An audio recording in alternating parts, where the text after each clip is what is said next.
मैं अपनी कथा में कहता हूं कि जिस परिवार में पिताजी भी डॉक्टर हैं, माताजी भी डॉक्टर हैं, ताऊ जी भी डॉक्टर हैं, ताई जी भी डॉक्टर हैं, बड़े भैया भी डॉक्टर हैं, छोटी बहन भी डॉक्टर है, उसमें आप भी डॉक्टर बन जाओ तो कोई बड़ी बात नहीं है।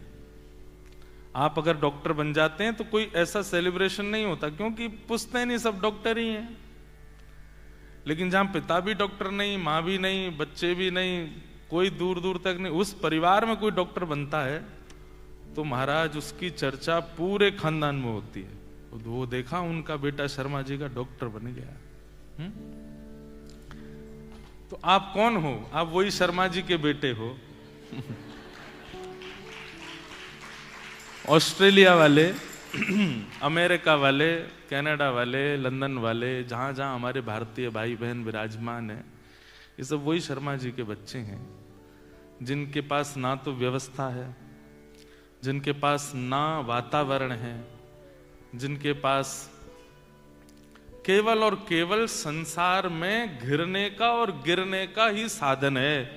पर फिर भी आप लोग कथा सुनने आ रहे हैं, फिर भी आप लोग वृंदावन को इतना प्रेम करते हैं, फिर भी आप वृंदावन से आए वैष्णवों के प्रति इतनी भावना रखते हैं। आपकी चर्चा वैकुंठ तक हो रही है, आपकी चर्चा साकेत तक हो रही है, ठाकुर जी तक आपकी चर्चा हो रही। भैया, अयोध्या में राम राम करने वाले, वृंदावन में राधे राधे करने वाले, ये तो अनुकूलता में भजन कर रहे हैं। वहां तो अनुकूलता है। वृंदावन में कोई भी चला जाए, हमारे विदेशी कई लोग जाते हैं, अमेरिका के, यूरोपियन कंट्रीज के, रशिया के, कितने सारे विदेशी भारत वृंदावन जाते हैं। कई लोग इस्कॉन की संस्था के द्वारा जाते हैं, कई लोग ऐसे घूमने देखने जाते हैं क्या है वृंदावन, वो भी राधे राधे बोल देते हैं चलते फिरते। जिनको पता ही नहीं श्री राधा रानी कौन है, जिनको पता नहीं श्याम सुंदर कौन है, वे भी वृंदावन आकर के राधे राधे बोल देते हैं। अरे छोड़ो, हमारे वृंदावन में रिक्शा चलाने वाले, वो उनका हॉर्न खराब हो जाता है ना जब, तो सामने वाले को, ए राधे, नेक्स्ट साइड हट जा भैया। वहां कितना सहज भजन है, कोई ऐसी व्यवस्था नहीं करनी पड़ती है, लेकिन भगवान नाम अपने आप प्रकट हो जाता है। पर यहां तो हॉर्न बजाना गाली देना होता है। यहां तो हॉर्न ही नहीं बजाते। कल हम कहीं जा रहे थे तो हॉर्न बजा होगा, तो महाराज जी जब से मैं ऑस्ट्रेलिया हूं तीसरी बार बजाया, आज 10 साल में तीसरी बार हॉर्न बजाया मेरी गाड़ी पर। मैंने कहा भैया हमारी तो गिनती मत पूछना, भारत वालों की गाड़ी घर से बाहर ही हॉर्न बजा के निकलती है। तो आप लोग बहुत विपरीतताओं में रहते हो। अब देखिए आप लोगों का समय कितना बहुमूल्य है, एक एक सेकंड बहुत बहुमूल्य होता है। विदेश में रहने वालों को इतना प्रेशर होता है, सेटलमेंट करना है, खुद सेट होना है, बच्चों को पढ़ाना है, उसकी फीस देनी है, ये करना है, इतना प्रेशर होता है। हम जानते हैं, बचपन से जा रहे हैं, विदेशों में जाते हैं, सब जगह देखा है भारतीयों को, पूरा जीवन निकल जाता है, उनका सेटलमेंट ही नहीं होता। और ये बात निश्चित है, अंत तो गत्वा हार करके वो फिर बच्चों से कहते हैं अब तुम देखो भाई हम भारत जा रहे हैं, हमसे नहीं हो रहा है, वो चले ही जाते हैं। फिर इतना प्रेशर आपके ऊपर होता है, मॉर्गेज जा रही है, किस्त भरनी है, घर का वो करना है, बच्चों की पढ़ाई देखनी है, काम पर जाना, काम से आना, घर की ग्रोसरी लेनी, फिर फैमिली फंक्शंस होते हैं उन पर जाना, बहुत कुछ होता है आप सबके जीवन में। लेकिन फिर भी आप लोग भगवत भजन के लिए समय निकालते हैं, ये बहुत बड़ी बात है। आज इतना विलंब हुआ क्योंकि आज विश्राम दिवस था। सुबह से एक तो दीक्षा क्रम चल रहा था, जहां हम रुके वहां पे, फिर दीक्षा करने के बाद, दीक्षा का नियम है जब तक दीक्षा हो नहीं जाती कुछ खा नहीं सकते, 12:30 बजे तक तो दीक्षा दी हमने। भारत में तो जिनको दीक्षा चाहिए वो सुबह 5 बजे से बैठ जाते हैं। यहाँ हम वेट कर रहे थे, वो एडिलेड से कोई आ रही है, उनका फ्लाइट उतरा नहीं है अभी, वो आ जाएं तब। अभी एक वो मेलबर्न के भैया कहीं जाम में फंस गए, गुरुजी बैठे हैं, दीक्षा ले लो। भूखे प्यासे सुबह से तो विदेश है, वृंदावन भारत में तो बड़ी नियम से, यहाँ भी नियम से ही दी हमने, लेकिन यहाँ पे तप्त मुद्राएं नहीं दी, शीतल ही दे दी। तो उसमें बहुत समय लगा। फिर कमिटमेंट होते हैं, इनके घर जाना, उनके घर जाना। हम ऐसे किसी के घर गए नहीं, पर आज जहां मेलबर्न में सबसे पहली बार आए, आज उनके घर पिछले साल जब आए थे, उनके यहाँ तो जाना बनता है, क्योंकि लाल जी आए थे उनके यहाँ। तो आज उनके यहाँ गए, वो भी दूर था। फिर जब निकलते हैं तो फिर एक दो जगह हाथ पांव मारी आते हैं। 4 बजे तो हम वापस ही लौट के आए।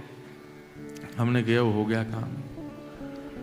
फिर लाल जी की सब व्यवस्थाएं की, सब भागे दौड़े आए हैं यहाँ पे। थोड़ा विलंब हुआ। हम ये बात क्यों बता रहे हैं? ठीक है, हमारा समय हम विलंब हुए, लेकिन विदेश में लोगों का समय बहुत बहुमूल्य। आप फिर भी बैठे थे आराम से, बिल्कुल। और बाहर तक लोग बैठे हैं, उधर दूसरे हॉल में स्क्रीन लगी है, वहां लोग बैठे हैं, इतनी व्यवस्थित।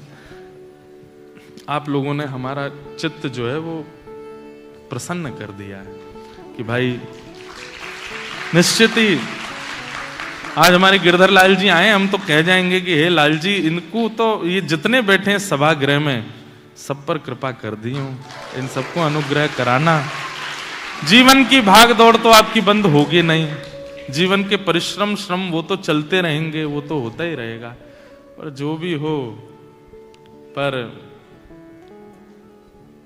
अंतिम काल में जब अंतिम समय आवे, उससे पूर्व ही हमारा उद्देश्य कहता है कि अंतिम श्वास आवे उससे पहले पहले भगवत दर्शन हो जाना चाहिए, तब मानेंगे कि हमारा भजन सार्थक था।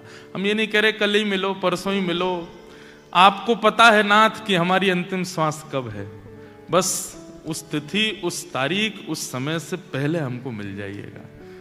हम ये रिग्रेट ना करें कि हम आपको बिना देखे चले गए पृथ्वी से। जाना तो है, पर आपसे मिलके जाना है। बस आज लाल जी से प्रार्थना है, आप लोगों ने जो इतना भाव इन्वेस्टमेंट किया है ना इस कथा में, इसके फलस्वरूप आप सबको, भले ऑस्ट्रेलिया में आप हो, संघर्ष करिए, धन कमाइए, डॉलर कमाइए, घर बनाइए, सब करो, पर ठाकुर जी निश्चित आप पर अनुग्रह करें, आप सबको ये भगवत दर्शन हो।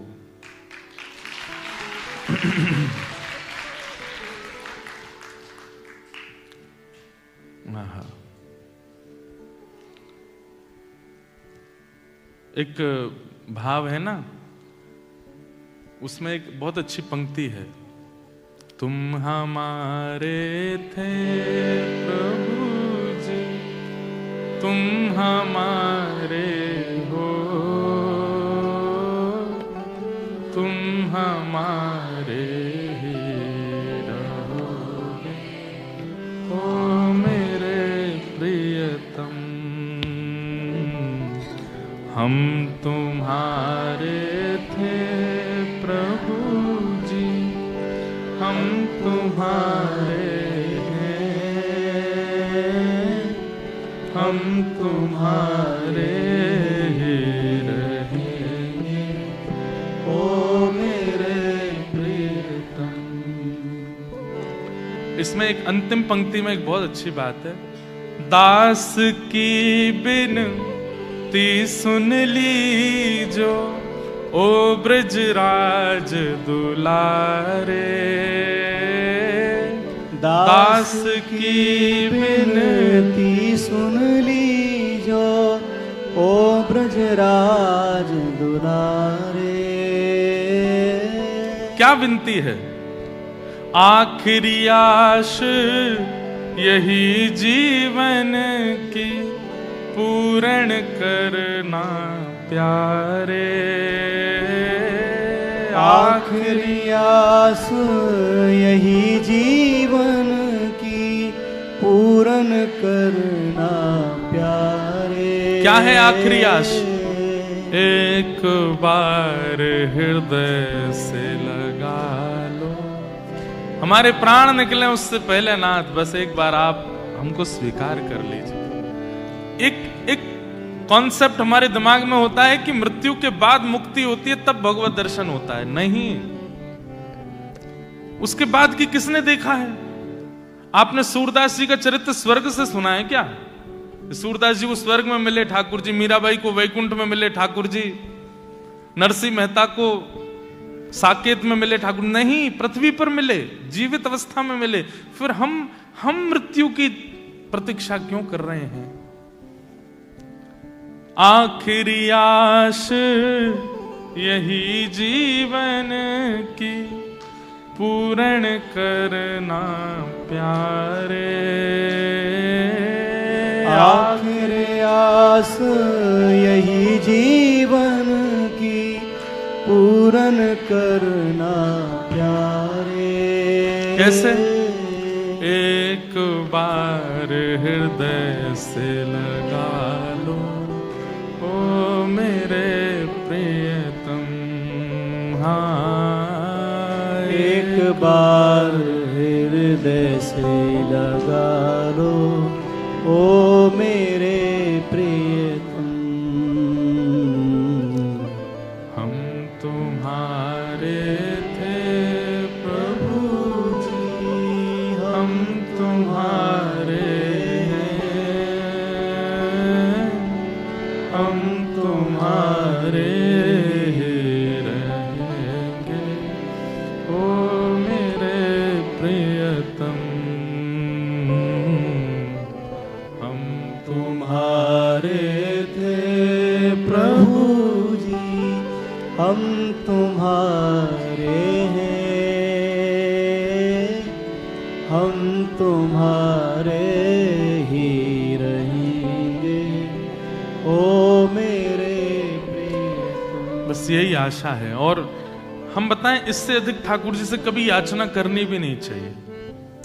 देखिए, एक बात हमारी मानिएगा कि अपने परिस्थिति की बहुत मांग मत किया कीजिए ठाकुर जी से कि नाथ ऐसा जीवन चल रहा है, बस इसको ठीक कर दीजिए, ये हो रहा है, बस उसको ठीक कर दीजिए, हे हनुमान जी महाराज बच्चों का ये काम करवा दीजिए, ये कर दीजिए, ये कर दीजिए।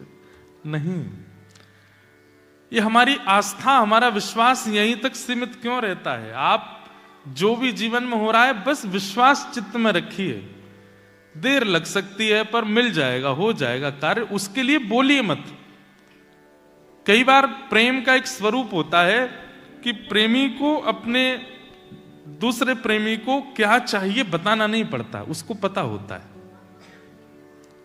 और जहां बताना पड़ता हो ना, वहां पर एक कलेश आता है, क्या कि तुम जानते ही नहीं कि हमें क्या चाहिए, तो प्रेम कैसा?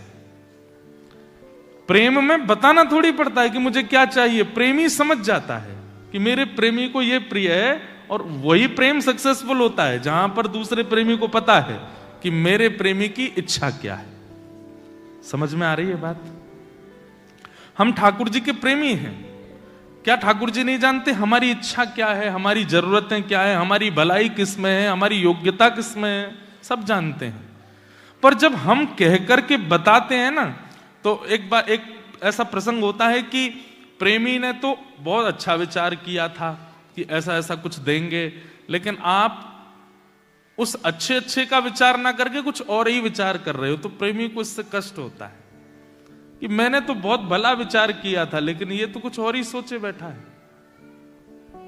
इसलिए आज से एक नियम बनाइए, याचना मत कीजिए। जैसी स्थिति आ जाए, कितनी भी खतरनाक, आप हमसे ऑफ स्टेज पूछोगे ना तो हम हमको बहुत नियम बता देंगे। हाँ, घर में ऐसा चल, अच्छा ठाकुर जी के लिए ये करो, ठाकुर जी। पर हम मन से नहीं बताते। मन से यूं लगती है क्यों इतनी याचना करनी। आपको क्या लगता है हमारे जीवन में कष्ट नहीं आते? सबके जीवन, इस संसार का नाम क्या है पता है शास्त्रों में? दुखालयम शाश्वतम। ये दुखालय है। जैसे भोजनालय में भोजन, जैसे विद्यालय में विद्या, जैसे कार्यालय में कार्य, वैसे ही दुखालय में दुख। हो ही नहीं सकता कि कोई दुख ना भोगे, सब दुख भोगेंगे। आपके जीवन में अगर दुख चल रहा है तो प्रतीक्षा करो, कुछ दिन बाद घट जाएगा। और आपके जीवन में अभी दुख नहीं आया तो प्रतीक्षा करो, आने वाला है, तैयार खड़ा है, बस थोड़ी एक करवट बदलेगा। इसलिए बच कोई नहीं सकता। हाँ, बस एक चीज हो सकती है क्या, मैं एक बात कहता हूं, भगवत कृपा से व्यास मंच से एक विषय मन में आता है कि भक्ति क्या है? एनेस्थीसिया का इंजेक्शन है। एनेस्थीसिया क्या होता है? सुन्न कर देता है, फिर काटो पीटो खून निकले कुछ नहीं पता चलता। ठीक वैसे ही भक्ति क्या है? बोले जो जीवन में भक्ति प्रारंभ कर देता है, जिसके जीवन में प्रेम लक्षणा भक्ति प्रारंभ हो जाती है, कष्ट आते हैं, विपत्ति आती हैं, लॉसेस आते हैं, परीक्षाएं आती हैं, एग्जाम्स आते हैं, बहुत सारे अप्स एंड डाउन्स आते हैं, पर उसको एनेस्थीसिया लगा हुआ, सुन्न पड़ा, पता ही नहीं चलती उसको हो क्या गया। परिस्थिति तो आएगी लेकिन आप विचलित नहीं होगे।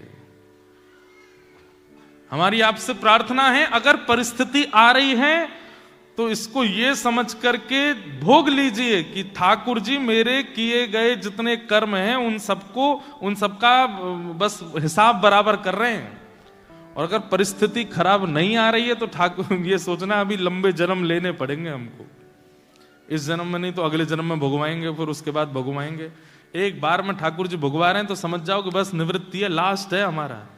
ये बात सत्य है। जो व्यक्ति अति भोग लेता है ना एक ही जीवन में, उसका अंतिम जन्म है। क्यों? ठाकुर जी ने उसके सारे एक साथ ही दे दिए। भीष्म पितामह इतमतिरुपकल्पिता वितृष्णा भगवत सात्वत पुंगवे विभूम्ने स्वसुखमुपगते क्वचिद् विहर्तुं प्रकृतिमगं किल यस्य गोपबद्ध्व कृतमनुकृतवत्य उन्मदान्धा प्रकृतिमगं किल यस्य गोपबद्ध्व। भीष्म पितामह क्या कहते हैं ठाकुर जी से? भीष्म स्तुति भागवत जी में गाई गई, लेकिन वहां एक प्रसंग आता है कि भीष्म पितामह ठाकुर जी से कहते हैं कि नाथ, एक बात मुझे आपसे पूछनी है, मुझे थोड़ा संकोच लग रहा है। ठाकुर जी बोले पूछो। सब लोग इधर देखो। भीष्म पितामह के शरीर में कितने बाण हैं ये कोई गिन नहीं सकता। गले से लेकर के पैरों तक बाणों से छन्नी बना दिया शरीर। और उस समय बाणों की सैया पर पड़े पड़े भीष्म पितामह ठाकुर जी से एक बात करता है, बहुत ध्यान से सुनना। भीष्म पितामह कहते हैं ठाकुर जी एक बात पूछूं? बोले पूछिए। मैं जब दुर्योधन के कर्मों की ओर देखता हूं, मैं जब दुशासन के कर्मों की ओर देखता हूं, मैं जब धृतराष्ट्र की विचारधारा को देखता हूं, मैं जब इन कौरवों के ऊपर दृष्टिपात करता हूं तो मुझे मैं बहुत भला लगता हूं। और प्रभु आप भी जानते हैं, पूरी दुनिया जानती है, भीष्म पितामह कौरवों से भला नहीं है। भीष्म पितामह कितने ऋषि, कितने महर्षियों से भला है। मैं बाल ब्रह्मचारी हूं, मैंने विवाह नहीं किया, काष्ठ की स्त्री को भी कभी मैंने काम भाव से नहीं देखा। इतने आचरण में रहने वाला, इतने पवित्र जीवन को जीने वाला, इतने शुद्ध विचारधारा रखने वाला, इतने नियम का पालन करने वाले व्यक्ति का आपने ये दुर्दशा की है।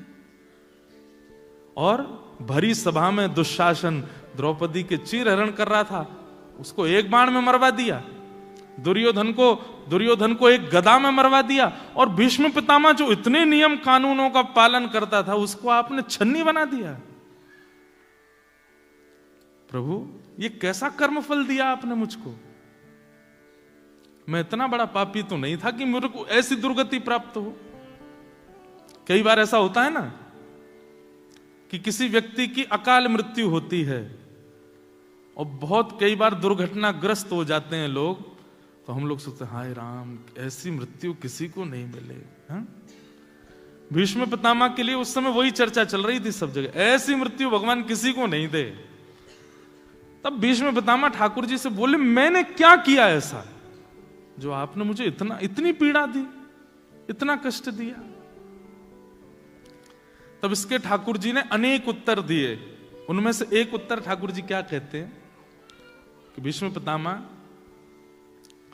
तुम्हारे 100 जन्मों का लेखा जोखा है मेरे पास में, और उन 100 जन्मों में तुमने जो जो किया अगर उन पर मैं दृष्टि डालूं तो तुमको अभी आगे 50 जन्म और लेने पड़ेंगे। लेकिन इस जन्म में मैं तुम पे इतना रीझ गया हूं, मुझे तुम इतने अच्छे लग गए और मुझे तुमको पृथ्वी में भेजने का मन नहीं है, इसलिए आगामी 50 जन्म में जितना भोगना था वो मैंने एक बार में ही भोगवा दिया। सारे कष्ट समाप्त, अब तुम 0/0 हो गए हो, अब तुम मेरे से दूर नहीं आओगे, पृथ्वी पर तुमको आना नहीं पड़ेगा, इसलिए इतने कष्ट दिए। समझ में आई बात? संकटों का आगमन, ये बात निश्चित है कि कर्मफल के रूप में आता है, लेकिन संकटों का भोग लेना हमारे लिए फायदेमंद है। हम निवृत्त हो रहे हैं, हमारा वो किया धरा जो है वो हिसाब बराबर हो रहा है, उससे बचने का प्रयास मत करो। बोलो गंगा मैया की, बोलो बद्री विशाल भगवान की, श्रीमन्नारायण भगवान की। आज हमारा परम सौभाग्य, देखो भारत में तो कथाओं में महापुरुषों का आगमन होता है, लेकिन आज ऑस्ट्रेलिया में महापुरुष पधारे हैं। हमारे भारत में जलूर धाम के पूज्य बड़े महाराज जी, परम पूजनीय प्रातः स्मरणीय श्री अमृतानंद जी महाराज, और छोटे महाराज जी श्री अनंतानंद दास जी महाराज आज हमारे मध्य पधारे हैं। एक बार सब लोग करतल ध्वनि से महाराज जी का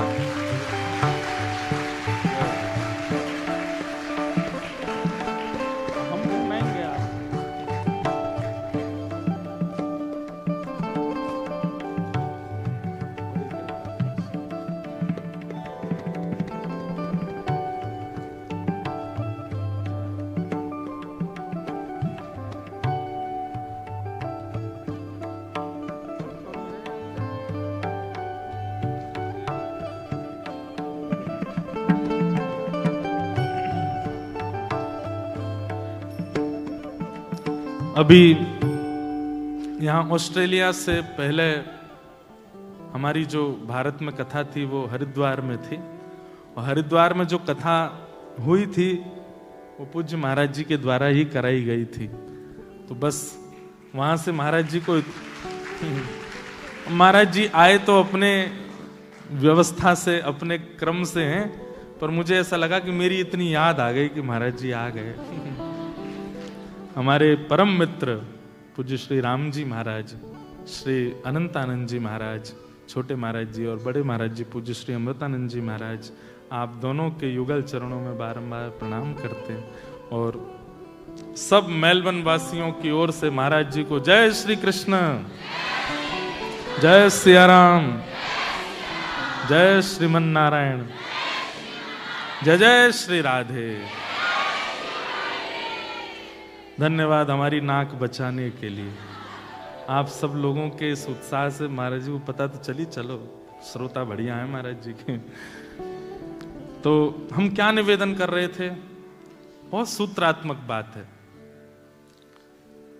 हिसाब बराबर कर लेना अच्छा है। रुक जाओ, अभी कथा के बीच में नहीं बोलते। हाँ, हम जो भाव कह रहे हैं वो सुनते रहो बस। क्या बता रहा था मैं? हाँ, हिसाब बराबर कर लेना अच्छा है। कई बार ऐसा होता है कि आप परिस्थिति से भागते हो और भागने के लिए कई उपाय अपनाने लगते हो। इनके यहां ये बांधे आओ, उनके यहां ये कर आओ, चौराहे पे ये धर आओ, घर में ये कर आओ, ऊपर यूं कर लो। फिर अब तो आज शंकर जी का दिवस है, महाशिवरात्रि पर आज कई लोगों के व्रत होंगे और कई सोमवार व्रत रखेंगे, श्रावण के सोमवार, महादेव को रिझाने के लिए। हे महादेव, हमारे काल हर, कष्ट हर, दुख हर, दारिद्र हर, सब हर लो, हमारे सब ले जाओ नाथ। एक बात कभी लॉजिकली सोची कि महादेव ठीक है, आपका हमने कुछ लिया तो कहीं तो रखूंगा, जगह होगी रखने की तो ही तो रखूंगा। महादेव शमशान में रहते हैं, जगह कहां उन पे, सब लेके कहां जाएंगे। तो इतना लोग कई बार यत्न करते हैं, प्रयास करते हैं। हमारे हाथ में देखो, आपको एक भी अंगूठी नहीं दिखेगी, एक भी नहीं है। इसका मतलब ये नहीं कि अपनी उतार के फेंक दो ना, हमारे कोई आपको गंडा ताबीज दिखेंगे। सबसे बढ़िया ताबीज, सबसे बढ़िया गंडा एक है, तुलसी की माला पहन लो गले में, इससे बढ़िया कुछ नहीं है। और सबसे बढ़िया उपाय, सबसे बढ़िया टोना, सबसे बढ़िया टोटका, सबसे बढ़िया नियम एक ही है कि कृष्ण नाम को जीभ पर विराजमान कर लो। आप कहेंगे कि इससे किसका भला हुआ? वाह, प्रहलाद जी महाराज। किसका भला हुआ? प्रहलाद। दंता गजानां कुलिशाग्र निष्ठुर शीर्णायते ते नवलम्बमैतत् महाविपत्ताप विनाशनोऽयं जनार्दनानुस्मरणानुभाव। वाह। एक पिक्चर आ रही है अभी 25 जुलाई को, महाअवतार नरसिम्हा, तो उसको जरूर देखने जाना। उसके जो सारे मेकर्स हैं वो हमसे मिलने आए थे वृंदावन। वो हमसे मिलने इसलिए आए थे, बोले महाराज जी हम कोई अपनी प्रशंसा के रूप में नहीं कह रहे हैं, पर वो हमसे एक बात बोले, महाराज जी हमने ये मूवी बनाई और इसमें प्रहलाद जी के, नृसिंह भगवान के उन लीलाओं का, उन चरित्रों का हमने वर्णन किया जो कहीं नहीं है, मतलब जिसको लोगों ने ज्यादा सुना नहीं। बोले विष्णु पुराण से, भागवत जी से, आदि आदि उनसे हमने इसको निकाला। मैंने कहा अच्छा। बोले फिर हम आपसे मिलने इसलिए आए कि हमने आपका एक पॉडकास्ट देखा और आप उसमें वही सारी बातें बता रहे थे, तो हमने कि यार हमारी स्क्रिप्ट किसने लीक कर दी जाके। मैंने कि सुनो आप जहां से स्क्रिप्ट बना रहे हो वो पूरी भागवत जी हमारे पास है, वहां से हम अध्ययन कर लेते। तो बोले फिर हमारी इच्छा हुई कि भाई जो हमने इतनी छुपा छुपा के बातें प्रकट की पिक्चर में, वो इन महाराज जी को कैसे पता है। मैंने कि देखो सब तो भागवत जी की कृपा है, तो पिक्चर देखने जरूर जाना, बहुत अच्छी। अभी उसका जो ट्रेलर लॉन्च हुआ वो भी हमने अपने मंच पे ही किया, 3D में है। और जैसी मैं कथा करते समय प्रहलाद जी का चिंतन करता हूं, प्रहलाद जी बिल्कुल वैसे ही हैं उस पिक्चर में, 3D है। और उसका नियम उन्होंने ऐसा रखा है जो मेकर्स हैं कि कहीं भी थिएटर में वर्ल्ड वाइड वो पिक्चर लगेगी, आपको शूज उतार के अंदर जाना पड़ेगा। और दूसरा नियम, जैसे थिएटर्स में नेशनल एंथम होता है तो सब खड़े होते हैं, बोले हमने ये भी निवेदन किया है कि जब महाअवतार श्री नृसिंह भगवान प्रकट हों तो सब लोग हाथ जोड़ के अपने स्थान पर खड़े होकर उनको वंदन करें। तो हमने उनकी इस भावना का मान करते हुए मैंने कहा भाई मैं उस समय कनाडा में रहूंगा, लेकिन मैं जरूर वहां देखने जाऊंगा और ऑस्ट्रेलिया से लोगों को कह के जाऊंगा कि आप लोग जरूर देखने जाइएगा उस पिक्चर को। तो ये हमने नाम क्यों लिया? श्री प्रहलाद जी महाराज 5 वर्ष की अवस्था में इतना संकट आ गया, किसी बालक ने अपनी इतनी अल्प अवस्था में संकट नहीं देखा होगा जितना प्रहलाद जी ने देखा। लेकिन श्री प्रहलाद जी महाराज केवल हरि नाम लेते हैं, और उनके जो मारने का प्रयास करते थे राक्षस, वो कहते तेरे पास क्या है, तू बच क्यों जाता है? तो प्रहलाद जी कहते महाविपत्ताप विनाशनोयम जनार्दनानुस्मरणानुभाव। बड़ी बड़ी विपत्तियों का नाश करने वाले जनार्दन भगवान का केवल नाम मेरे पास है और कुछ मेरे पास, मैंने तो देखा भी नहीं वो हैं कैसे, उनका रूप कैसा है, केवल उनका नाम गाता हूं मैं।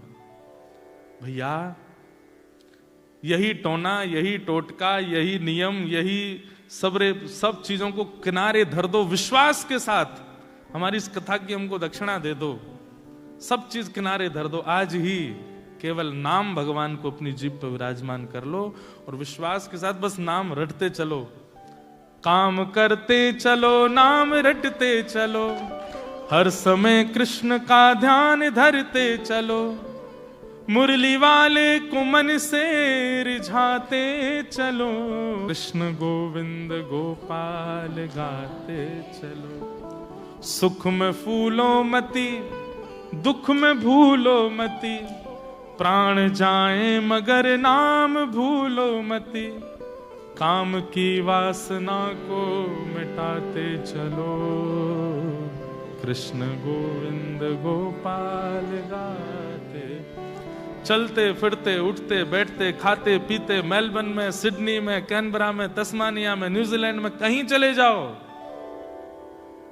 जिस देश में जिस वेश में परवेश में रहो, राधा रमण राधा रमण राधा रमण कहो, जिस देश में जिस वेश में परवेश में रहो, राधा राधा राधा रमण कहो। हम आपकी मजबूरी समझते हैं, आपको पार्टीज अटेंड करनी पड़ती, आपको कभी कभी अनुचित कपड़े पहनने पड़ते हैं, आप ऐसे देश में रहते हो। कई बार आपको ऐसे लोगों के बीच में जाना पड़ता है जो गौ मांस तक खाते हैं, लेकिन केवल हमारी इतनी प्रार्थना है, कहीं जाओ कहीं बैठो कुछ भी करो, राधा रमण राधा रमण राधा रमण राधा, ये मन में चलते रहने दो। इसका त्याग आप अपने आप अनुभव करेंगे, इसी से ही सब कुछ मंगल होता चला जाएगा। विपत्ति आएंगी, आपके पूरे घर को घेर लेंगी, लेकिन आप विचलित नहीं हो गए। इतनी जिम्मेवारी हम आपको बता रहे हैं, नाम का प्रभाव है।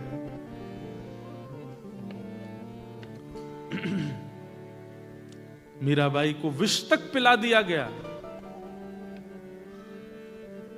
जब मीराबाई के पति की मृत्यु हो गई, मेरा चरित्र सुनिए एक बार, बहुत सुंदर है। यही जो महाअवतार नरसिम्हा पिक्चर बना रहे हैं, यही लोग हमारी मीरा चरित्र सुन के मीराबाई की एक पिक्चर बना रहे हैं। बहुत सुंदर चरित्र। मीराबाई ने विवाह मन से नहीं किया, केवल मां की राजी के लिए किया, और पहले ही अपने पतिदेव से कह दिया कि हम आपकी कोई भी पत्नी इच्छा पूरी नहीं कर सकती, अगर मंजूर हो तो ब्याह करो। लेकिन धन्य है भोजराज जिनसे ब्याह हुआ मीराबाई का। उन्होंने मीराबाई से पता है क्या कहा?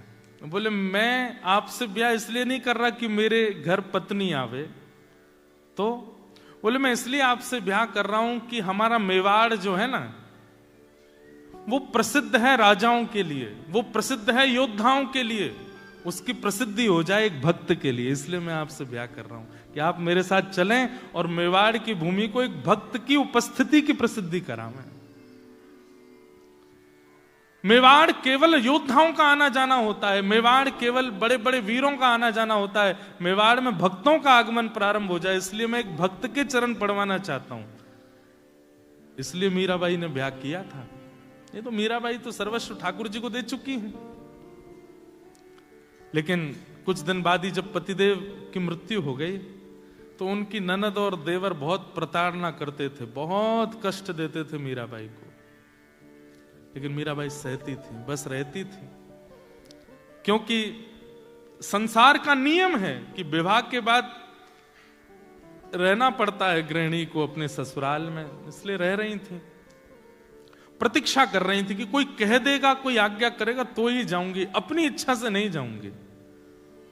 इतना सहा मीराबाई ने, विष पिला दिया। विष को देख करके मीराबाई बोली ये काला काला क्यों है? तो ननद ने कहा तेरा कन्हैया काला है ना, उसका अभिषेक करके ला, इसलिए काला हो गया है। चरणामृत है, चरणामृत सुनते ही पी गई। भैया एक बात याद रखना, चरणामृत में योग्यता नहीं, प्रसाद में योग्यता नहीं, विश्वास में योग्यता होती है। आपको जब प्रसाद दिया जाता है और आप प्रसाद के रूप में देखते हो लड्डू है, तुरंत प्रसाद का प्रभाव खत्म हो जाता है। आपके हाथ में प्रसाद दिया गया, आपने प्रसाद देखते, अच्छा क्या है? बोले खीर है। खीर शब्द मन में आते ही, विचार आते ही उसका प्रसाद का प्रभाव खत्म हो जाता है। प्रसाद हाथ में धारण कराया गया तो जैसे प्रसाद हाथ में आवे, चैतन्य महाप्रभु कहते हैं महाप्रसादे गोविंदे, उनके प्रति गोविंद की भावना रखो। वो साक्षात श्री कृष्ण है, ये मान करके सिर से लगा के जैसे ही पाओगे, चाहे जो हो, कल्याण करेगा। वस्तु की भावना नहीं। मीराबाई वही भावना रखती थी। उनको तो कह दे कोई चरणामृत है, अब वो भले ही कहीं का भी जल हो, चरणामृत मान के पीती, और प्रभाव भी चरणामृत का ही होता था। कह दिया चरणामृत, विष पी गई, कुछ नहीं हुआ मीराबाई को। और जिस विष को, जिस वैद्य से उस विष को बनवाया था, उस वैद्य को बुलाया ननद ने और छोटे देवर ने, और कहा तूने हमसे छल किया, ये विष बता करके दे गया, कुछ नहीं हुआ मीराबाई को। बोले अरे मैं तो ऐसा विष बनाया कि उसको सूंघ ले तो मर जाए आदमी। तो कटोरी मंगवाई, उसमें 1-2 बूंद बचा था। बोले तू चाट के दिखा इसको। वैद्य ने जैसे ही चाटा, प्राण निकल गए। ये देख करके उनकी ननद तो समझ गई, बोले मीरा सामान्य। उसी समय मीराबाई की शरणागति ले ली। बोले कि सामान्य नहीं है। क्या करती थी मीराबाई? केवल नाम। मेरे तो गिरधर गोपाल, दूसरों न कोई, जाके सिर मोर मुकुट, मेरो पति सोई। केवल कृष्ण नाम गाती हैं और सेवा करती हैं। आप क्यों भटक रहे हो इतनी प्रपंचों में, इतनी व्यवस्थाओं में, इतने ये करो वो करो, इससे ये हो जाएगा, इससे यूं बन जाएगा, इससे ये हो जाएगा, इससे यूं होता है। अरे नाम का आश्रय ले लीजिए और उस नाम को अपना जीवन अर्पित कर दीजिए, फिर देखिए चमत्कार होते जाएंगे, आपको पता भी नहीं चलेगा। नाम आश्रय हो जाए। तो आज बहुत सारे प्रश्न आए हैं। आज गिरधर लाल जी भी आए हैं और आज रास भी होना है, आप लोग तैयार होके भी आए हैं। मेरी तरफ से आप लोगों के लिए सब बांट ले जाना। महाराज जी ने हमको दिया, हम आपको दे रहे हैं। आज भी कई सारे प्रश्न आए हैं, पर हमारी बड़ी गंदी आदत है, हम एक संग इतना जल्दी पढ़ नहीं पाते। अब आप 20 प्रश्न दे गए यहाँ पे। तो प्रणाम गुरुजी, my question is if Ram and Ravan prayed to Shiv, why weren't they friends? Ram और रावण दोनों ने जब शिव की आराधना की तो वो मित्र क्यों नहीं थे? अब आप एक बात सुनिए, जरूरी नहीं है कि एक की आराधना करने वाले एक से होते हैं। घर में रहने वाले सदस्य एक ही अन्न का सेवन करते हैं, पर एक भाई थोड़े तेज हो गए, एक भाई थोड़े सामान्य हो गए। ये सब तो विचारधारा पर। दूसरी बात, इधर देखो, ध्यान से सुनो कथा। आज लास्ट है, हम चले जाएंगे, फिर सुन लो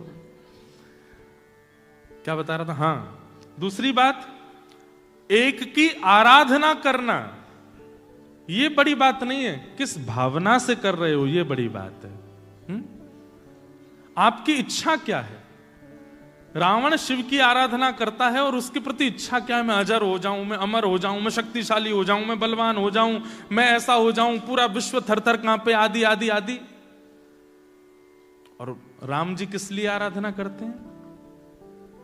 निराकार मोंकार मूलम तुरीयम, गिरा ज्ञान गोती तमीशम गिरीशम, करालम महाकाल कालम कृपालम, गुणागार संसार पारम न तो हम, नमामि शमीशा निर्वाण रूपम, विभुम व्यापकम ब्रह्म वेद स्वरूपम। सीता जी का हरण हुआ, आपने कहीं सुना कि महादेव महादेव मेरी पत्नी कहाँ है, मुझे ढूंढ के लाके दे दो, हे महादेव कृपा करो, मेरे को मेरी सीता से मिलवा दो? राम जी रोए नहीं, पुरुषार्थ किया, परिश्रम की, सेना बनाई, लेकर के आए, रोए नहीं महादेव के पास जाकर के। वो बात अलग है कि वहां पर रामेश्वर भगवान की स्थापना की। रामेश्वर भगवान का मतलब क्या होता है? रामस्य ईश्वर, राम जी कहते हैं जो मेरे भी ईश्वर हैं मैं उनको प्रणाम करता हूं। ऐसा कह करके रामेश्वर भगवान की स्थापना की तो महादेव प्रकट हो गए। बोले ये गलत परिभाषा है, मैं इनका ईश्वर नहीं हूं। बोले राम जिसके ईश्वर हैं वो रामेश्वर है। राम जी कहें नहीं मेरे ईश्वर जो वो रामेश्वर, महादेव कहें नहीं नहीं राम जिसके ईश्वर वो रामेश्वर। दोनों में लड़ाई हो गई वहीं पे। बोले नहीं मानोगे आप? बोले बिल्कुल नहीं मानूंगा, तुम मेरे ईश्वर हो। महादेव बोले नहीं नहीं नहीं आप मेरे ईश्वर हो। ब्रह्मा जी प्रकट हो गए, बोले लड़ो नहीं, हम बताते हैं रामेश्वरम का मतलब क्या। बोले क्या? बोले जो राम है वही ईश्वर है और वही ईश्वर ही शिव है। हो गई परिभाषा,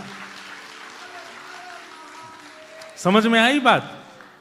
महादेव ब्रह्मा जी क्या बोले? जो राम है वही ईश्वर है और वही ईश्वर ही शिव है। तो मतलब जो राम है वही शिव है और राम शिव ये दोनों ही ईश्वर हैं, वही रामेश्वर है। कोई बड़ा कोई छोटा नहीं है, एक ही है। वहां पर कोई याचना नहीं है महादेव से, इसलिए राम अलग हैं। और रावण तो बिना याचना के जल तक नहीं चढ़ाता। ऐसा कहते हैं कि रावण रोज कैलाश जाता था, every day from Sri Lanka Kailash जाता था। तो कैलाश में लंबी लाइन लगी होती थी महादेव के दर्शन करने वालों की। रावण बोलता मैं लाइन में लगूंगा? मैं तुम जानते हो मैं कौन हूं? रावण जिसके पीछे लाइन में खड़ा होता था ना, आगे वाला जब पीछे, अरे आप आगे आ जाओ आप आगे आओ। इतना खौफ था रावण का। ये कैसा भक्त है ठाकुर जी का, जो जिसमें विनम्रता नहीं आई, जिसमें दीनता नहीं आई, जिसमें सरलता नहीं आई। एक अपने आप को भक्त कहता है। ऐसे भक्त आज भी होते हैं। जिन लोगों को ये लगता है कथा हम पीछे बैठेंगे, कथा में हम नीचे बैठेंगे, कथा में सोफा नहीं है हमारे लिए। समझ जाइएगा कि सोफा वाले बुरा नहीं मानना।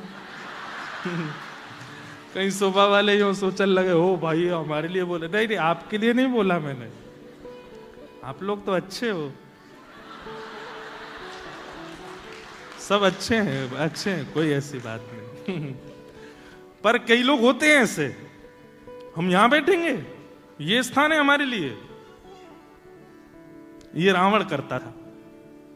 तो रावण एक दिन बड़ा परेशान हो गया।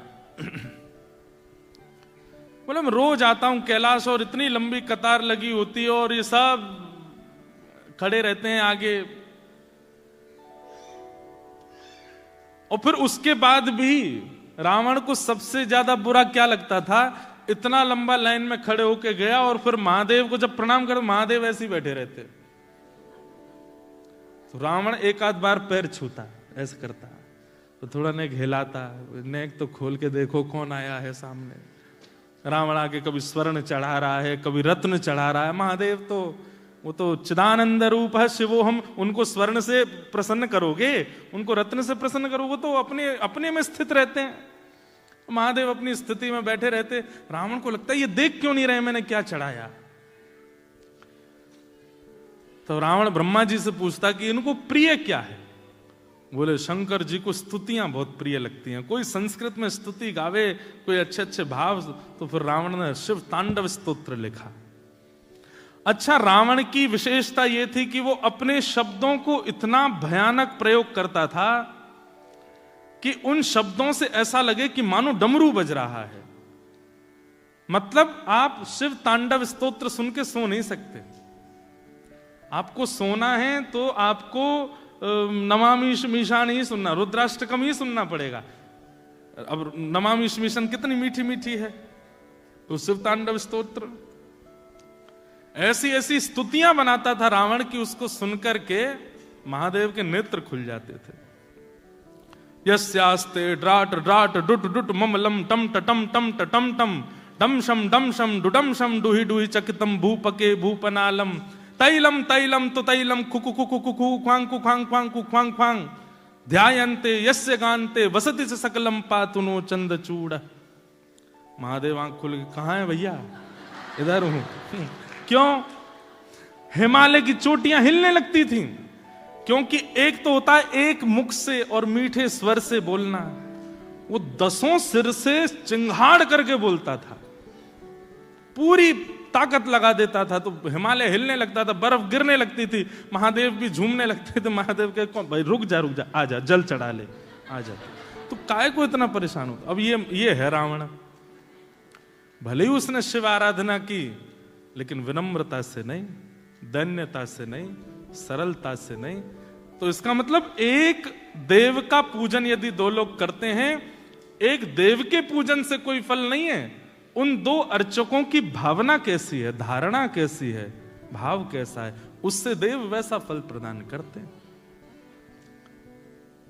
शिव कैलाशों के वासी, धौली धारों के राजा, शंकर संकट हरना। गाइए। शिव कैलाशों के वासी, धौली धारों के राजा, शंकर संकट हरना। ओ भोले बाबा शंकर संकट हरना। ओ भोले बाबा आज श्रावण का पहला सोमवार है, महादेव को यहीं से ही जलाभिषेक कर दीजिए। जलाभिषेक नहीं, वाणी से अभिषेक कर दीजिए। गाइए भाव से। ये शिव कैलाशों के वासी, धौली धारों के राजा, शंकर संकट हरना। ओ शिव कैलाशों के वासी, धौली धारों के राजा, शंकर संकट हरना।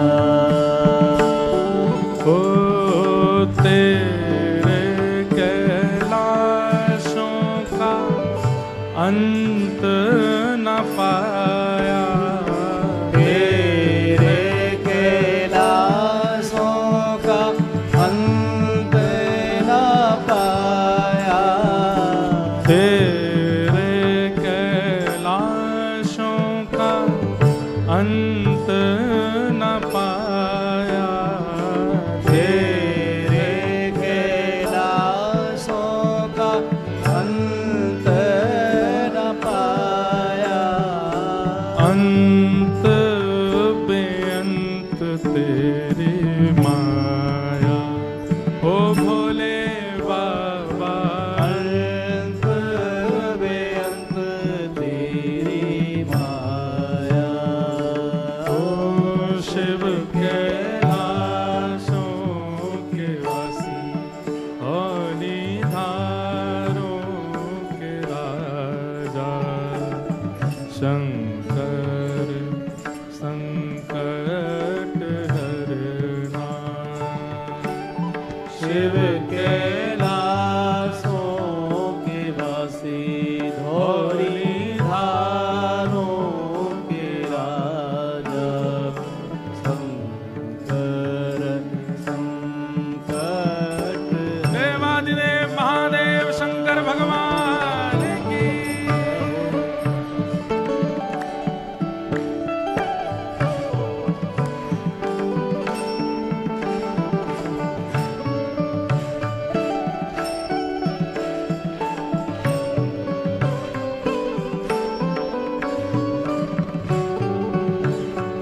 बेल की पत्तियां भांग धतूरा, बेल की पत्तियां भांग धतूरा, शिव जी के मन को लुभाए।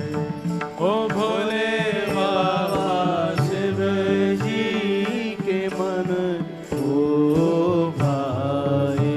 हाँ भोले बाबा शिव जी के मन को लुभाए।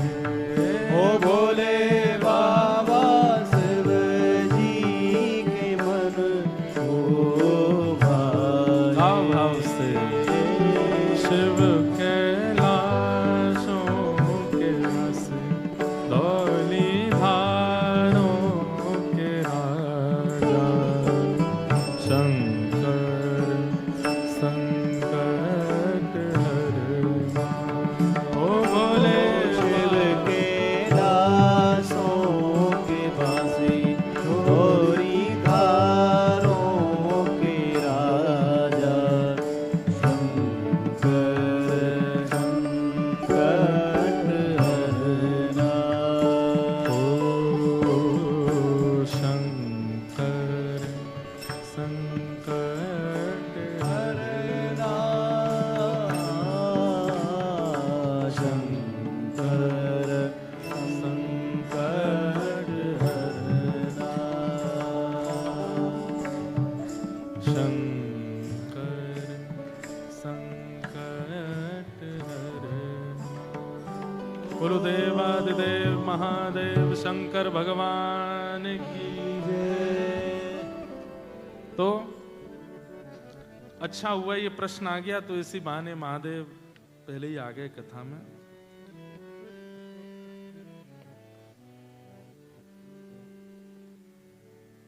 किसी ने कहा कि कल आपने विरह के बारे में बताया, लेकिन अगर किसी को विरह की अनुभूति ही ना हो, क्योंकि उन्हें हमेशा ऐसा लगे प्रभु निरंतर हमेशा उनके साथ हैं, निरंतर उनके सर पर उनका हाथ है।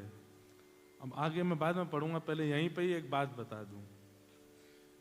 घड़ा होता है ना, घड़े से पानी तभी छलकता है जब वो पूरा भर जाता है।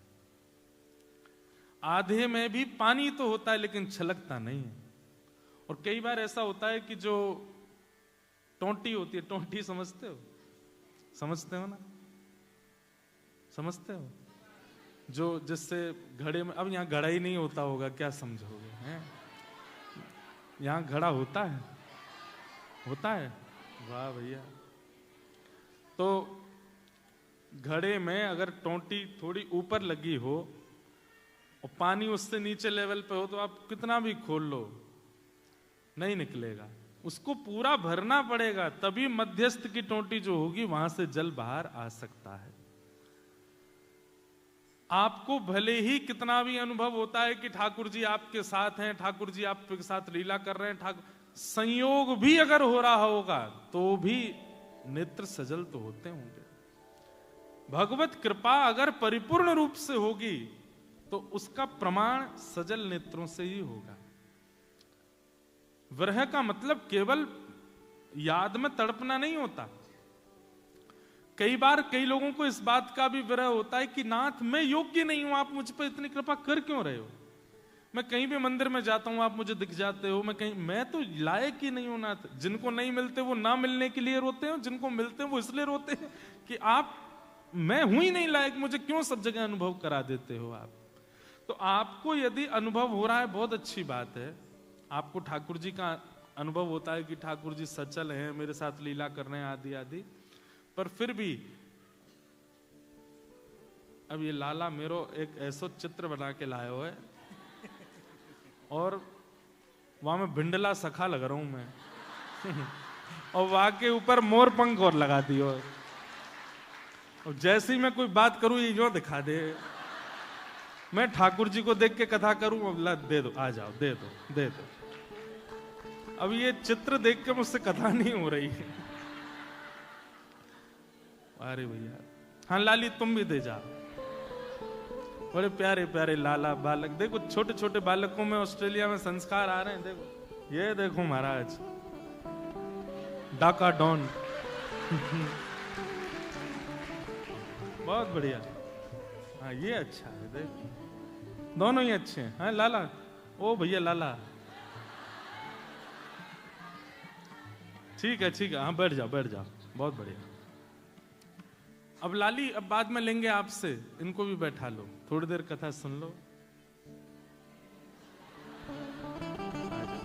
आइए पधारो।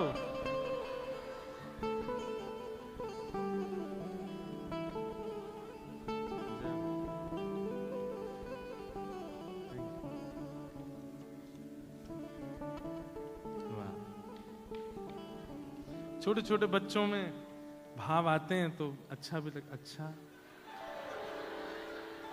आ जाओ।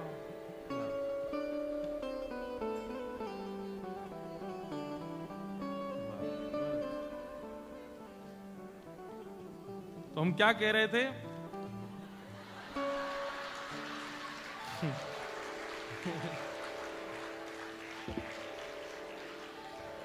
आ जाओ एक ही बार में आ जाओ भाई सबरे।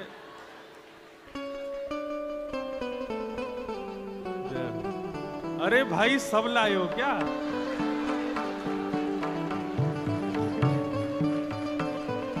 लाओ भाई।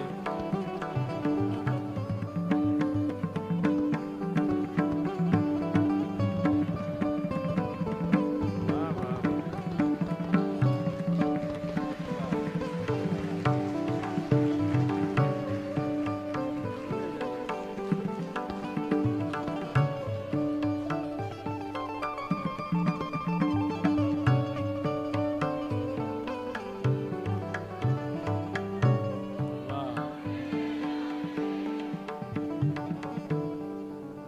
असली सखियां तो यही हैं सब आज रास की। देखो वाह बहुत बढ़िया, बहुत आनंद भैया। ये देखो हम भले ही इसमें,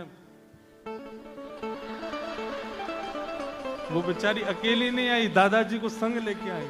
आओ आओ आ जाओ, ऐसे रोना नहीं, आ जाओ।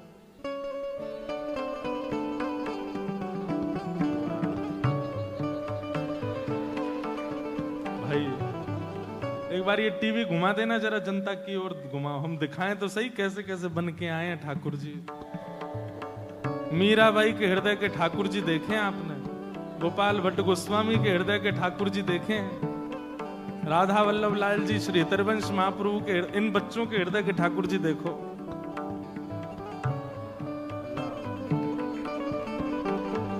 ये तो अभी अभी बना के लाई है ये तुरंत।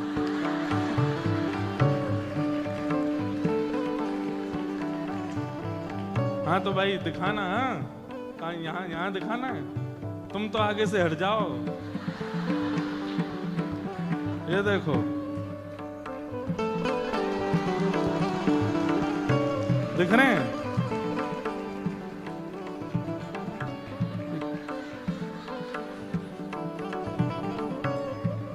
ये ऑस्ट्रेलिया के हरिवंश महाप्रभु के ठाकुर जी हैं।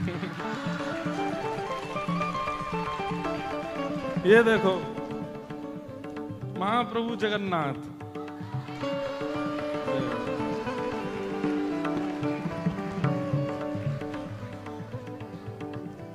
ये सीधे उल्टे कहां से हैं?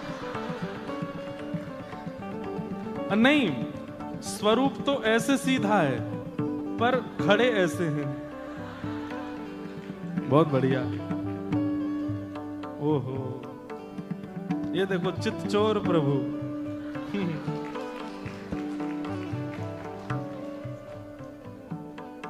कंस को मारने की जरूरत नहीं पड़ेगी, देख के ही मर जाएगा।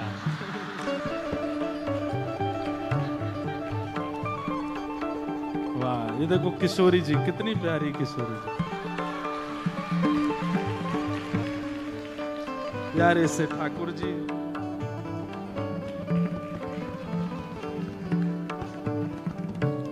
श्रीनाथ जी, गिरधर लाल प्यारे। आप लोग देखो ये बच्चे कितना परिश्रम करते होंगे हैं ठाकुर जी के चित्र बनाने में, कि मोर पंख बना है, पीछे वंशी बनी है, कि जितनी देर चित्र बनाते होंगे उतनी देर ठाकुर जी का चिंतन चलता रहता होगा। अभी छोटे छोटे बच्चे, इन सबके चित्त में ये भावना प्रकट होना बहुत बड़ी बात है। अब देखो किशोरी जी के चरण और ठाकुर जी के हाथ में है।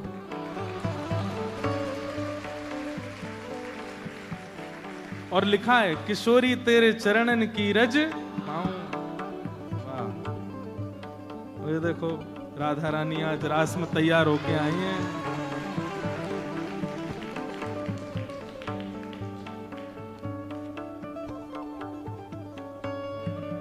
ये देखो कितने प्यारे ठाकुर जी। ये क्या कर रहे हैं पता है? ऐसे ऐसे कर रहे हैं ऐसे ठाकुर जी जीभ निकाल के ऐसे कर रहे हैं। कितने प्यारे ठाकुर। और ये राका डॉन लास्ट में। बोल वृंदावन बिहारी लाल की जय हो भैया। ऑस्ट्रेलिया के सब बालकन की जय हो और इन बालकन के माता पिता की भी जय हो। ऐसे बालक आपके यहाँ जैसे मानो छोटी छोटी कर्मा बाई, करमेती बाई, ध्रुव प्रहलाद जैसे आपके नन्हे नन्हे बालक हैं। अब देखो पीछे से और आ रहे हैं। अभी बैठ जाओ, फिर बुलाएंगे। अभी लंच टाइम में बुलाऊंगा मैं। अभी बैठो, डिनर टाइम पे। अभी कथा चल गई। हाँ, कथा कहाँ चल रही थी? महादेव। नहीं, किसी का प्रश्न पढ़ रहा था मैं। हाँ, ठाकुर जी का अनुभव होता है, विरह नहीं होता। आदि आदि सब भाव थे। अब हम प्रश्नों को सबको प्रणाम करते हैं। जो कथा क्रम हमारा चल रहा है उसको पूरा कर देते हैं और फिर रास में प्रवेश करेंगे। वृत्रासुर भगवान की स्तुति गा रहा है और वृत्रासुर ने ठाकुर जी की स्तुति गाते हुए निवेदन किया कि हे नाथ, समंज सत्वा विरहई एकांक्षे। कल उसने विरह की कामना की थी ठाकुर जी से। एक बात हमारा बहुत ध्यान से सुनिएगा, बहुत सब लोग इधर देखो। विरह उसी भाव का होता है जिसको आप प्राण अर्पित कर चुके हो। जिसके प्रति अभी प्राण अर्पित नहीं किए उसके प्रति विरह नहीं होता। चाहे वो संसार में कोई व्यक्ति हो, चाहे वो परमात्मा हो, जिनको आप अपने प्राणाधार मान चुके हो, विरह उन्हीं के लिए होता है। ठाकुर जी को केवल आप अपने ऊपर कृपा का सोर्स मानते हो। आपके केवल बिगड़ी बनाने वाले ठाकुर जी हैं, आदि आदि ये सब भावना आपके चित्त में, तो उनका विरह कभी नहीं होगा। लेकिन आपके प्राणनाथ, आपके जीवननाथ, आपके सर्वस्व यदि ठाकुर जी हैं तो आपको विरह होगा। तो जिनके चित्त में विरह की भावना नहीं है वो प्रार्थना किया करो कि हे किशोरी जी आप हमारी प्राण बन जाओ, हे श्याम सुंदर आप हमारे प्राण बन जाओ। हम जिसको अपने प्राण मान लेते हैं फिर उसको पाने के लिए दिन रात एक कर देते हैं। कल मैंने एक बात कही थी कि आप लोग सुनते होंगे संसार में लोग लड़की के लिए हत्या कर लेते हैं। लड़के नए नए, लड़कियां लड़कों के लिए अपनी जान गंवा देती हैं। चलो यहां तक भी ठीक समझ आ जाती है बात। धन के लिए लोग अपने हत्या कर लेते हैं, अपने प्राण त्याग देते हैं, आत्महत्या कर लेते हैं। क्यों? पैसा नहीं था हमारे पास। इन सबको आप प्राण मान सकते हो, श्याम सुंदर को प्राण नहीं मान सकते। कभी किसी ने कभी आज की डेट में आपने ऐसा सुना? ऐसा करना नहीं कोई। राधा रमन जी के दरबार पर खड़ा हो गया वो छुरी लेकर, बोले हे राधा रमन लाल मिलो नहीं तो मैं प्राण त्यागूं। नहीं देखा होगा। राधा वल्लभ जी के आगे कसम खा रहा हो यदि 3 दिन में नहीं आए मेरे पास तो जमुना जी में कूद जाऊंगा। किसी सुना आपने? अभी तक नहीं सुन सकते। मैं कह दूं कान पकड़ के सॉरी बोलते हुए, कोरा नाटक करते हैं हम लोग, प्राण मानते ही नहीं ठाकुर जी को। चैतन्य महाप्रभु, कहाँ मोर प्राणनाथ मुरली वदन, कहाँ जाऊं कहाँ ब्रजेंद्र नंदन। चैतन्य महाप्रभु गाते हैं, जगन्नाथपुरी में रहते हैं, गंभीरा में। अर्धरात्रि में जैसे मानो उनको स्वर सुनाई देने लगता है वंशी की धुन का, दौड़ पड़ते हैं। सब शिष्यगण पीछे दौड़ रहे हैं रोकने के लिए, संभालने के लिए, लेकिन चैतन्य महाप्रभु विरह आतुर होकर के दौड़ पड़ते हैं और बस गाते हैं, कहाँ मोर प्राणनाथ मुरली बदन, कहाँ पाऊं कहाँ जाऊं ब्रजेंद्र नंदन। बंगला भाषा में है कीर्तन।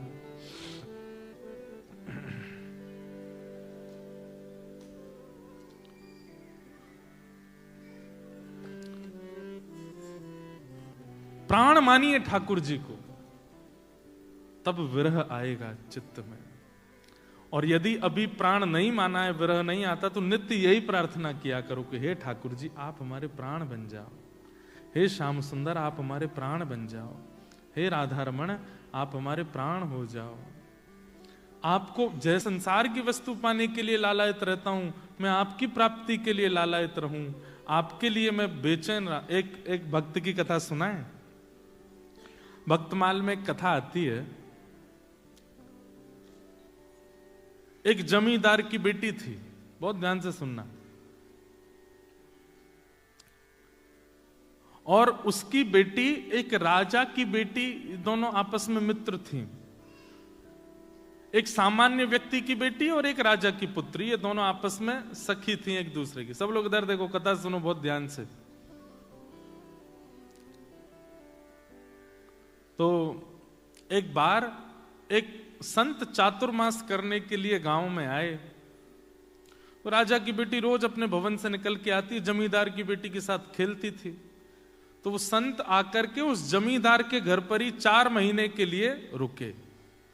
अब संत ने आकर के अपना पूरा, अब जैसे ऐसा होता है कि घर में जब कोई रसिक आते हैं, कोई कथा वक्ता आते हैं, कोई महापुरुष आते हैं, तो 15-16 साल के बच्चे तो कमरे से नहीं निकल के आते अपने। छोटे छोटे बच्चे होते हैं ना, वो देखेंगे अब ये क्या कर रहे हैं, अब इनके ठाकुर जी को कैसे बिठा रहे हैं। कई घरों में हम जाते हैं, हमारे लाल जी संग जाते हैं, छोटे छोटे बच्चे आके हम बैठ जाएं, हम देखें आप कैसे श्रृंगार करोगे। तो फिर श्रृंगार देखते, उनकी इतनी रुचि होती है ठाकुर जी की सेवा में, उनको लगता है ये खेल सबसे अच्छा है। वो बारबी वगैरह को, डॉल को तैयार करती है ना, तो उनकी रुचि बन जाती है कि इनको हम तैयार किया करें। एक घर में एक बालिका थी, वो अपने ठाकुर जी की सेवा करती थी। तो मैं भी उस घर में रुका हुआ था। तो एक दिन वो सेवा कर रही थी और उसके बगल में छोटी सी लाली बैठी थी। तो मैं देख रहा था ये क्या चल रही है चर्चा।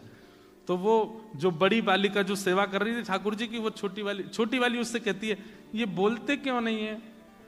तो बड़ी वाली बोली, बोलते हैं, तू बात तो कर। तो छोटी वाली बोलती है, कन्हैया आप कैसे हो?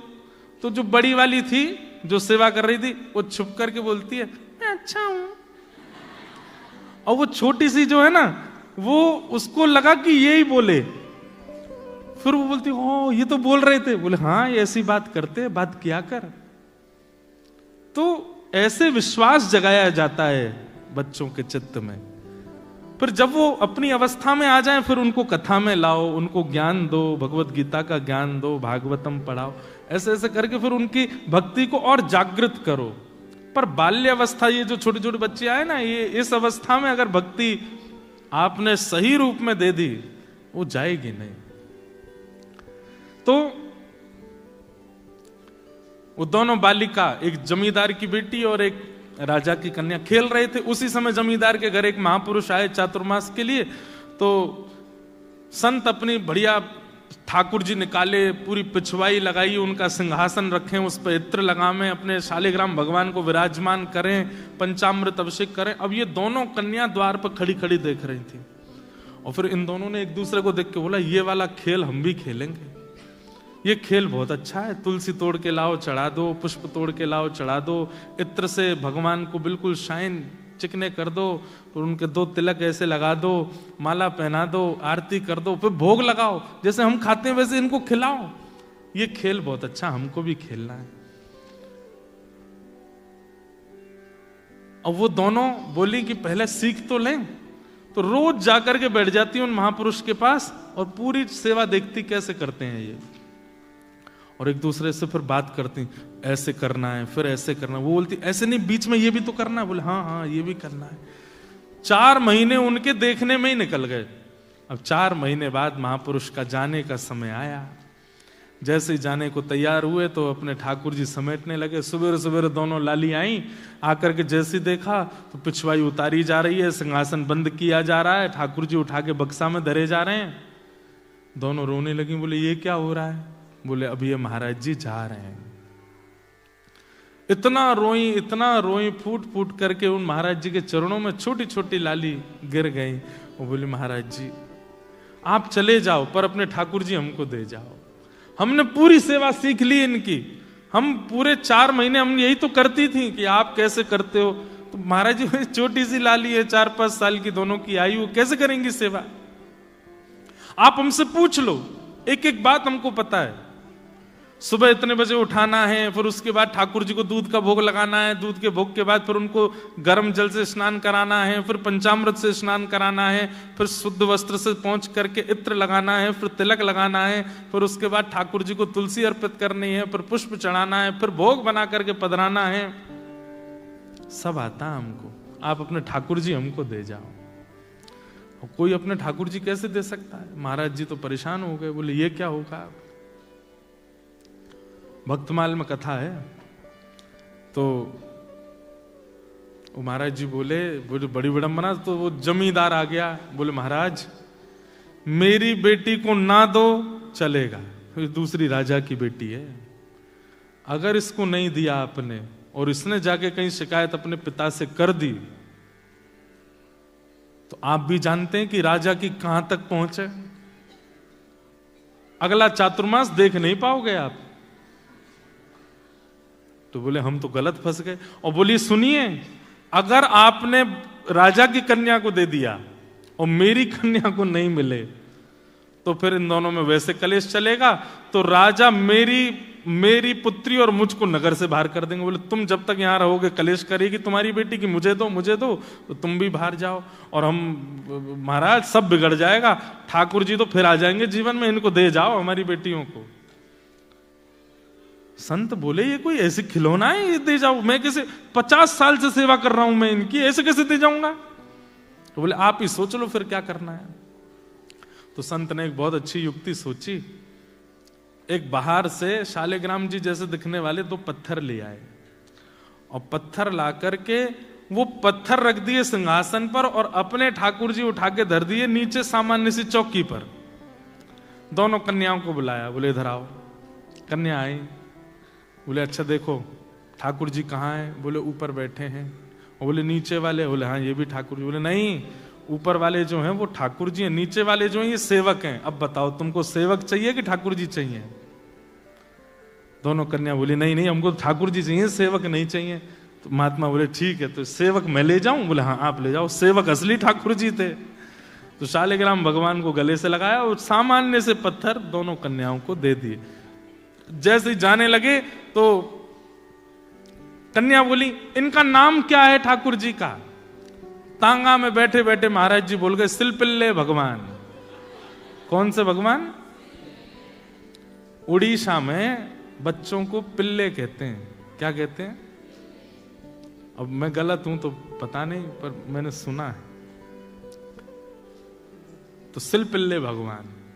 अब आप सोचना, ना कोई संप्रदाय है, ना कोई पद्धति है, ना कोई नियम है, ना किसी भी प्रकार का क्रम है, ना भगवान असली के हैं, केवल सामान्य गली का पत्थर है। नामकरण गुरु जी कर गए। अब वो सूबेदार की जो बेटी थी जमींदार की, वो अपने घर में सेवा करती, और जो राजा कन्या थी वो अपने राजभवन में सेवा करती, और दोनों जब मिलते तो अपने अपने सिलपिल्ले भगवान की बात करते। आज तेने क्या किया, आज मैंने खीर का भोग लगाया, आज मैंने गुड़ का भोग लगाया, आज मैंने ये किया, आज मैंने वो किया, और दोनों बड़ी प्रसन्न। अब एक दिन क्या हुआ, जो जमींदार था उसका छोटा भाई, वो उससे बहुत बैर मानता था अपने बड़े भाई से। उसने कहा, पैसे देकर के चोरों को बुलाया और कहा इसका पूरे घर का सब सामान चोरी करके और ले जाओ, और पीछे से मेरे घर में धर देना। लोगों को तो यही पता चलेगा चोरों ने चोरी की, ये थोड़ी पता चलेगा मैंने करवाया। तो चोर गए, आधी रात में पूरा घर चोरी कर लिया, उसमें सिलपिल्ले भगवान और ले गए जमींदार की बेटी के। अब सुबह उठते ही पूरा घर तो रोवे कि हमारे चांदी के बर्तन चले गए, हमारे सोने चले गए, हमारे आभूषण चले गए, हमारे तखत चले गए, हमारे बिस्तर चले गए, ये चले गए। और वो कन्या रो, मेरे भगवान सिलपिल्ले चले गए, मेरे सिलपिल्ले कहाँ चले गए, उन्होंने कुछ खाया नहीं होगा, सुबह से भूखे बैठे होंगे बेचारे, सुबह उठते ही दूध पीते हैं, नहीं पिलाऊं तो रोते हैं, कहाँ चले गए होंगे। पिताजी मेरे सिलपिल्ले भगवान लाओ, मेरे सिलपिल्ले भगवान लाओ। पिताजी बोले, यहां पूरा घर लुट गया, तेरे को वो पत्थर की पड़ी है। बोले, पिताजी पत्थर नहीं है मेरे भगवान, मेरे भगवान सिलपिल्ले हैं, वो खाते हैं, मैं खिलाती हूं उनको, उन मेरे साथ बैठते हैं, बात करते हैं मेरे से। बंधुओं, परिवार का जो विरह था वो तो 2-3 दिन में कम सा हो गया, लेकिन उस कन्या का नहीं हुआ। वो तो रो रो करके बेहाल, भोजन पानी छोड़ दिया, रोने लगी, बोले मैं प्राण त्याग दूंगी मेरे अगर परमात्मा नहीं आए तो पिता ने कहा, देख ये सब किया धरा तेरे चाचा का है, और हम सब जानते हैं कि सारा धन उसने अपने घर में धर रखा है, लेकिन क्या बताएं समाज में उसकी छवि बढ़िया है, इसलिए कोई मानेगा नहीं, चोरों का इल्जाम लगा रहे हैं, चोर ले गए। लेकिन तू तो उसकी भतीजी है, तुझ पे तो थोड़ी दया आएगी उसको, तू चली जा उसके घर जाके कहते, चाचा जी कुछ 2 चाय मत दो, मेरे भगवान दे दो। तो बेटी चली गई, चाचा जी हमें पता है चोरी आपने करवाई हमारे घर में। ये सुनते ही चाचा तो बरसने लगा, तुझे किसने कहा मैंने चोरी करवाई है? बोले, मैं आपको दोष देने नहीं आई हूं, मेरे सिलपिल्ले भगवान भीतर है, उनको दे दो, बाकी कुछ 2 चाय मत दो। तो चाचा ने सोचा, अगर मैंने सिलपिल्ले दे दिए तो प्रमाणित हो जाएगा ना कि चोरी मैंने ही करवाई है, ऐसे कैसे दे दूं? तो व्यंग में चाचा बोले, तेरी भक्ति बहुत है, तू अपने घर से चल के यहां तक आई है, तो चल अपने सिलपिल्ले भगवान को बुला दे, अगर वो घर में हो तो खुद निकल के आ जाएंगे बाहर, इतना तो कर ही सकते हैं। और कहते हैं श्री नाभा गोस्वामी जी, उस कन्या ने आर्त भाव से नेत्रों में अश्रु भराए, और दोनों भुजा खड़े करके हाथ कांप रहे हैं, पैर कांप रहे हैं, होठ फड़फड़ा रहे हैं, हे मेरे सिलपिल्ले नाथ, यदि मैंने भाव से आपकी सेवा की हो, यदि मैंने आपसे बहुत प्रेम किया हो, यदि आपकी सेवा में कोई चूक ना की हो, तो आप चल करके बाहर आ जाओ। इतना कहते ही वो सामान्य सा पत्थर हवा में तैरता हुआ आया और आकर के उस कन्या के हृदय से आकर के लग गया। सब देखते रह गए, और सिलपिल्ले भगवान आकर के उस कन्या के हृदय से चिपक गए। बंधुओं, वो चाचा ने जब देखे कि अपने आप भीतर से पत्थर उड़ करके आया और आके हृदय से लग गया, वो तो तुरंत नतमस्तक हो गया। बोले कि जिस घर में ऐसी भक्त कन्या है, उस घर से मैं विद्रोह मानूं? सारा धन लेकर के गए, अपने भैया को अर्पित कर दिया, और भैया को जाके बताई बात। तब परिवार के घर के लोगों ने ये माना, वो अब तक तो यही मानते थे कि पत्थर से खेलती है, तब उनको विश्वास हुआ कि नहीं, ये तो साक्षात परमात्मा है। सिलपिल्ले। अब राजकन्या, उस राजकन्या का विवाह हो गया।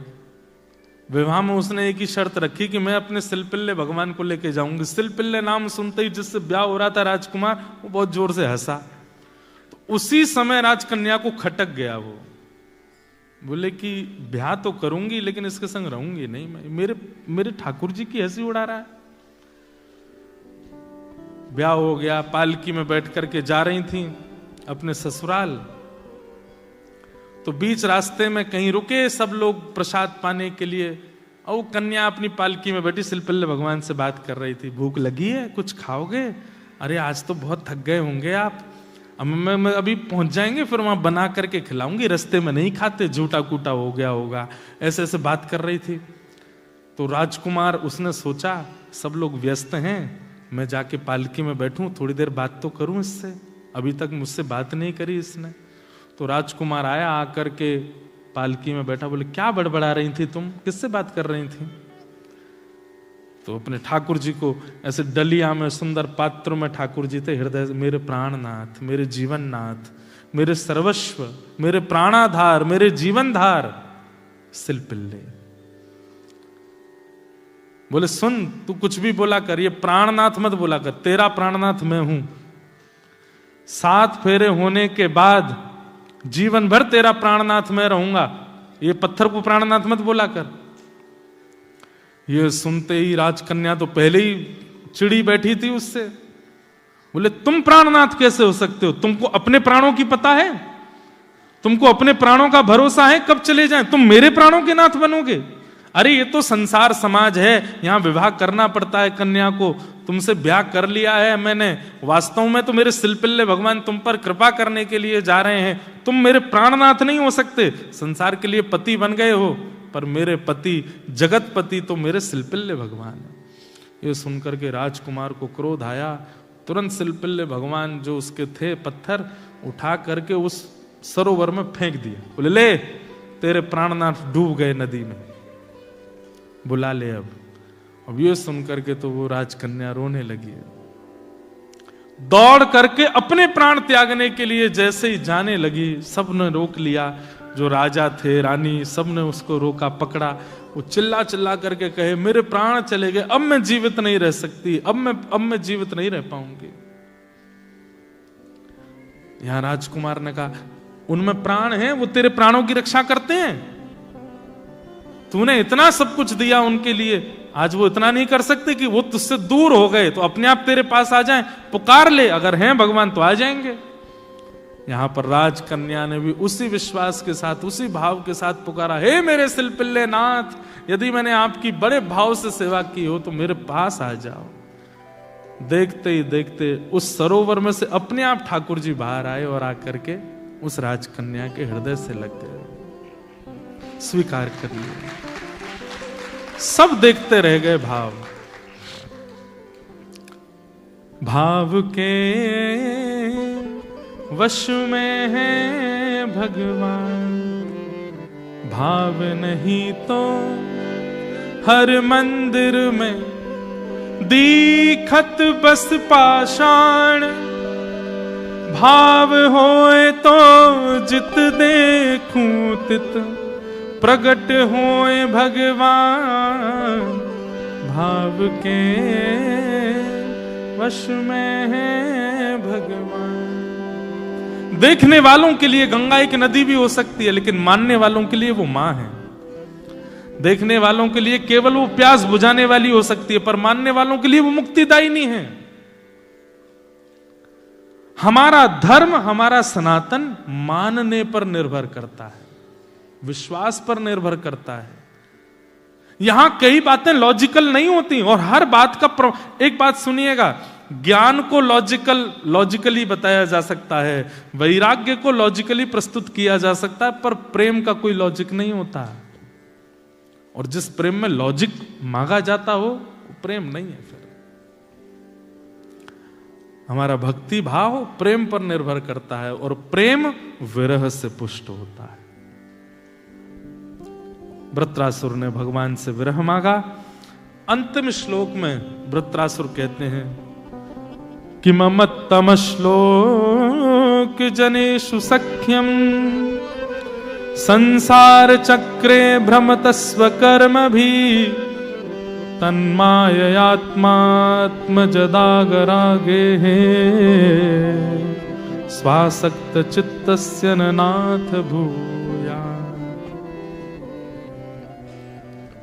हे नाथ, ममत्तम श्लोक जनेषु सख्यम। वृत्रासुर कहते हैं कि नाथ, आपके जो परम भागवत भक्त हैं, अगर मैं उनका दास ना बन सकूं तो कम से कम उनका सखा बन जाऊं, मेरे संबंध के रूप में, मेरे सखत्व के रूप में संसारी लोग ना मिलें, आपको भजने वाले मेरे सखा मिलें। मैं एक बात कथा में कहा करता हूं बंधुओं,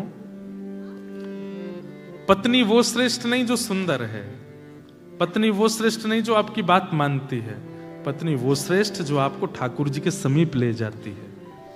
बच्चे वो श्रेष्ठ नहीं जो पढ़ाई में बहुत अच्छे हैं, कमा कमा करके आपको देते हैं, बच्चे वो श्रेष्ठ जिनकी वजह से आप कथा में आते हो। संबंध संसार का कोई भी वो अच्छा है जिससे आप ठाकुर जी के समीप पहुंचे हो। और जिस व्यक्ति ने केवल व्यसन की समीपता दिलाई हो, जिस व्यक्ति ने केवल आपको संसारी चल तुझे न्यूजीलैंड की वो वाली चीज खिला के लाता हूं, ऐसे सखा होते हैं कोई? चल तुझे वहां घुमा के लाते हैं, तो नई ब्रांड वाली पीला पानी आया पिला के लाता हूं, ये कोई सखा? सखा तो वो श्रेष्ठ जो कहे अरे महाप्रभु जगन्नाथ रथ यात्रा कर रहे हैं, चल तुझे दिखा के लाता हूं। आप कहो अरे बहुत भीड़ होगी भाई, कैसे? अरे जीवन भर क्वींसलैंड देख लेंगे, जीवन भर ऑस्ट्रेलिया घूम लेंगे, अमेरिका देख लेंगे, एक बार देवों के देव, नाथों के नाथ, अनाथों के नाथ जगन्नाथ जी को रथ में तो देख लें एक बार, चल जगन्नाथ यात्रा। ऐसे मित्र को गंडा बांध देना, बोले जीवन में तेरी मेरी यारी कभी खत्म नहीं होगी, तू मेरा सबसे अच्छा सखा ठाकुर जी के पास ले जा रहा है। जिसने फोन करके आपको कहा हो कि भैया इंद्रेश जी आ रहे हैं, मेलबर्न में कथा है, सुनने आना तुम। आपने कहा भाई कौन इंद्रेश जी कौन? अरे रुक जा, लिंक भेजता हूं यूट्यूब की, देख एक बार। सुनने आई हो? अरे मैं तो बहुत व्यस्त हूं। अरे ठीक है यार, शनिवार रविवार है, एक दिन सोमवार है, चल एक दिन का बनाता हूं। और आप आ गए कथा में। तो जिस सखा ने आपको बुलाया, भले ही कथा से कोई फर्क पड़ा हो नहीं पड़ा हो, लेकिन वो सखा बहुत अच्छा है जिसने आपको कथा में बुलाया, जो ठाकुर जी का सामीप्य प्रदान करवा रहा है, जो ठाकुर जी के समीप लेके जा रहे हैं, वो सबसे वही बात यहां पर कह रहे हैं। एक रामायण की चौपाई, मानस जी की चौपाई मुझे याद नहीं, याते भलो नरक को वासा, दुर्जन संग न देह विधाता। हाँ, सत्संगी का हमको कभी संग ना मिले, इससे बढ़िया तो हमको नरक मिल जाए, लेकिन कभी गैर सत्संग ना मिले। तो इसलिए यहां पर क्या कह रहे हैं कि ममत्तम श्लोक जनेषु सख्यम। वृत्रासुर कह रहे नाथ जाते जाते एक कामना और पूरी कर जाओ। बोले क्या? आपको जो भजने वाले हैं, आपका जो स्मरण करने वाले हैं, उनको मेरा सखा बना दीजिए, वो मेरे सखा बन जाएं। बोले उससे क्या होगा? बोले जब आपको भजने वाले मेरे सखा बन जाएंगे तो उन सखाओं का जब मैं दर्शन करूंगा, जब मैं उनके पास बैठूंगा, जब वो मेरे समीप आएंगे, उनका दर्शन, उनका स्मरण और उनकी वार्ता से ही मेरे ना जाने कितने पाप नष्ट हो जाएंगे। चलती फिरती गंगा है ऐसा मित्र जो ठाकुर जी की याद दिलाता हो, ठाकुर जी के समीप ले जाता हो, ठाकुर जी की बातें बताता हो, वो सबसे अच्छा सखा है, वो सबसे अच्छी पत्नी है, वो सबसे अच्छा जीव है। उसका त्याग मत करना।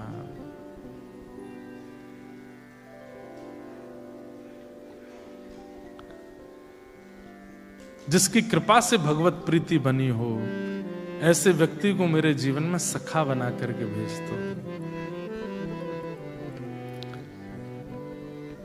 वृत्रासुर ने इन 4 श्लोकों में ये भाव कहे। पहले श्लोक में दासत्व मांगा, दूसरे श्लोक में विरह मांगा और तीसरे श्लोक में सखा मांगे।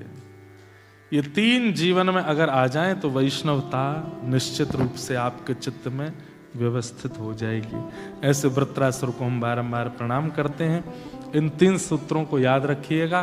पहला तो हरिदास बनने का प्रयास करो, हरि के दास। दूसरा, हमारे चित्त में प्रेम, हमारे चित्त में विरह प्रकट हो किशोरी जी का, ठाकुर जी का, ये भाव प्रयास करो। और तीसरा, उनसे मित्रता करो, उनसे संबंध बनाओ जो हरि के जन हैं। कई बार आपको ऐसे लोगों के पास बैठना पड़ता है जिससे आपको बिजनेस प्रॉफिट हो रहा है, जिससे आपको डॉलर मिलने वाले हैं। वहां नाटक किया करो, कोरा, वहां तो बस अरे you are the best, I am so fortunate to have you in my life. बाहर निकल के बोले अरे चले, मेरा मित्र तो वो है रोज हरि नाम संकीर्तन करता है, जो रोज कथा सुनता है, जो रोज भगवत स्मरण करता है, जो कथा की याद दिलाता है। सुबह सुबह मेरी आंख खुलती है तो लिंक भेजी होती है उसने किसी की कथा की, ले प्रेमानंद जी का ये प्रवचन सुन, ले ये वृंदावन के महाराज जी की बातें सुन, देख ये महाराज जी क्या कह रहे हैं।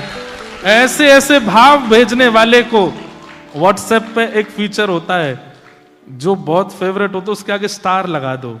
ऐसे लोगों को स्टार बना दिया करो, ये स्टार फ्रेंड है मेरा, इसका त्याग कभी नहीं करूंगा मैं। तो ये 3 सूत्र आपको वृत्रासुर से लेने हैं। ऐसे वृत्रासुर को हम बारंबार प्रणाम करते हैं। आइए अब रास में हम लोग प्रवेश करेंगे।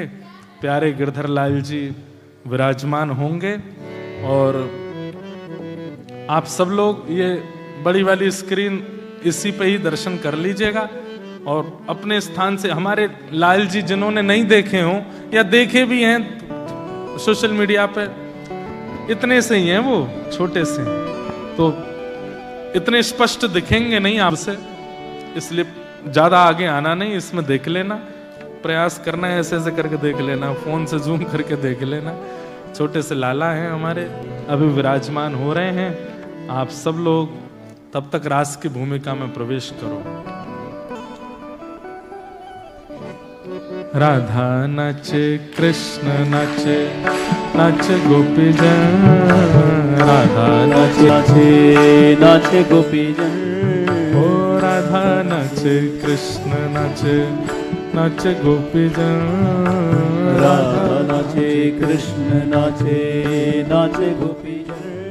ओ मन मेरा बन गया सखी रे पावन वृंदावन, ओ मन मेरा बन गया सखी रे पावन वृंदावन, ओ मन मेरा बन गया सखी रे पावन वृंदावन, ओ मन मेरा बन गया सखी रे पावन वृंदावन। राधा नाचे कृष्ण नाचे, नाचे गोपी जन, राधा नाचे कृष्ण नाचे, नाचे गोपी जन, ओ राधा नाचे कृष्ण नाचे गोपी जन, राधा नाचे कृष्ण नाचे, नाचे गोपी जन। क्योंकि मन मेरा बन गया सखी रे पावन वृंदावन, क्योंकि मन मेरा बन गया सखी रे पावन वृंदावन। रचो है रास रचो है, आज यमुना के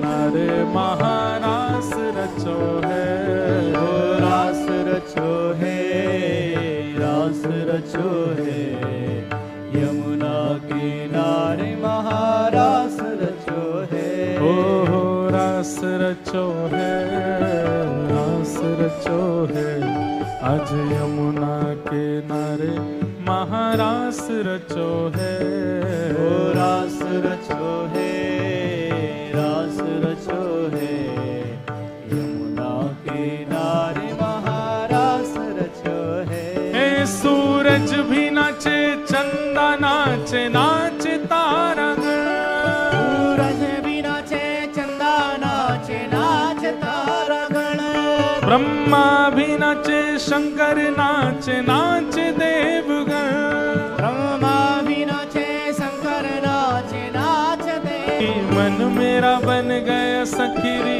पावन वृंदावन, ओ मन मेरा बन गया सखी रे पावन वृंदावन, ओ मन मेरा बन गया सखी रे पावन वृंदावन, ओ मन मेरा बन गया सखी रे पावन वृंदावन। ओ रास रचो है, रास रचो है, आज यमुना के नारे महारास रचो है, रास रचो है, रास रचो है, यमुना किनारे महारास रचो। और रास रासेश्वर भगवान की जय हो।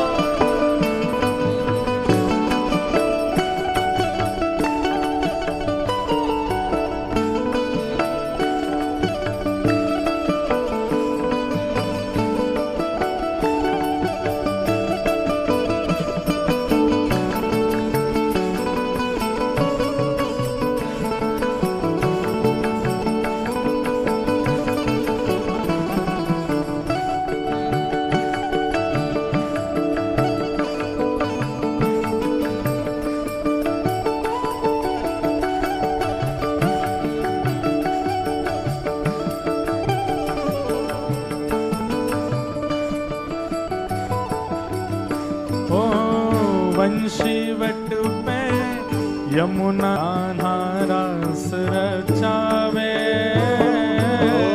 बंशी वट पे यमुना तट पे कान्हा रास रचाए। गोपी बन के शंकर आए, गोपेश्वर कहलाए। गोपी बन के बोलो गोपेश्वर महादेव की। कहलाए। डम डम डमरू बाजे कान्हा की मुरली पे, डम डम डमरू बाजे कान्हा की मुरली पे। डम डम डमरू बाजे कान्हा की मुरली पे, डम डम डमरू बाजे कान्हा की मुरली पे। जग सारा नाचे रे, श्याम संग राधा नाचे रे। श्याम संग राधा नाचे रे। ओ श्याम संग राधा नाचे रे। श्याम संग राधा नाचे रे। आप जहाँ जहाँ खड़े हो वहीं भुजा उठा करके झूमते रहो। ऐसा भाव रखो कि एक भुजा हमारी किशोरी जी ने पकड़ी है और दूसरी भुजा ठाकुर जी ने पकड़ी है, और हम सब प्रिया प्रियतम के साथ ही रास विहार करते हुए इस 3 दिन के उत्सव को आज विराम कर रहे हैं। राधा नचे, ओ राधा नचे, हाँ राधा नचे, कृष्ण नचे, नचे गोपीजन। राधा नाचे कृष्ण नाचे, नाचे गोपीजन। क्योंकि मन मेरा बन गए सखी रे पावन वृंदावन। मन मेरा बन गया सखी रे पावन वृंदावन। ओ मन मेरा बन गया सखी रे पावन वृंदावन। ओ मन मेरा बन गया सखी रे पावन वृंदावन। ओ चंद्र किरण सा श्याम सलोना, 2 आँखें कजरारी। चंद्र किरण सा श्याम सलोना, 2 आँखें कजरारी। चंद्र किरण सा श्याम सलोना, 2 आँखें कजरारी। हो चंद्र किरण सा श्याम सलोना, 2 आँखें कजरारी। ठुमक ठुमक नाचे गोपियन के संग, जग का पालन हारी। हो ठुमक ठुमक नाचे गोपियन के संग, जग का पालन हारी। हो रास बिहारी संग राधा सुकुमारी। रास बिहारी संग राधा सुकुमारी। रास बिहारी संग राधा सुकुमारी। रास बिहारी संग राधा सुकुमारी। ओ गज में विराजे रे श्याम संग राधा नाचे रे। श्याम संग राधा नाचे रे। ओ श्याम संग राधा नाचे रे। ओ श्याम संग राधा नाचे रे। भाव भाव से राधा नचे, कृष्ण नचे, नचे गोपीजन। राधा नाचे कृष्ण नाचे, नाचे गोपीजन। ओ राधा नाचे, कृष्ण नाचे, नाचे गोपीजन। ओ राधा नाचे कृष्ण नाचे, नाचे गोपीजन। क्योंकि मन मेरा बन गया सखी रे पावन वृंदावन। मेरा बन गया सखी रे पावन वृंदावन। मन मेरा बन गया सखी रे पावन वृंदावन। मेरा बन गया सखी रे पावन वृंदावन। ओ मन मेरा बन गया सखी रे पावन वृंदावन। मेरा बन गया सखी रे पावन वृंदावन। मन मेरा पावन वृंदावन। मेरा बन गया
ब्रज में, हाँ ब्रज में, हो ब्रज में, हे ब्रज में।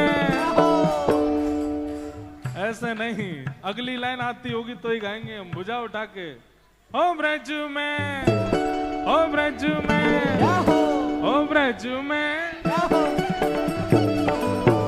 हो ब्रज में रतन राधिका गोरी, ओ ब्रज में तामोरी, ब्रज में रतन राधिका गोरी, ब्रज में रतन राधिका गोरी, राधिका गोरी, राधिका गोरी, राधिका गोरी, राधिका गोरी, राधिका गोरी, राधिका गोरी, राधिका गोरी, राधिका गोरी, हो ब्रज में, हाँ ब्रज में, हो ब्रज में रतन राधिका गोरी, ब्रज में रतन राधिका गोरी, ब्रज में रतन राधिका गोरी। बोल गिरधर लाल प्यारे की। गोरी।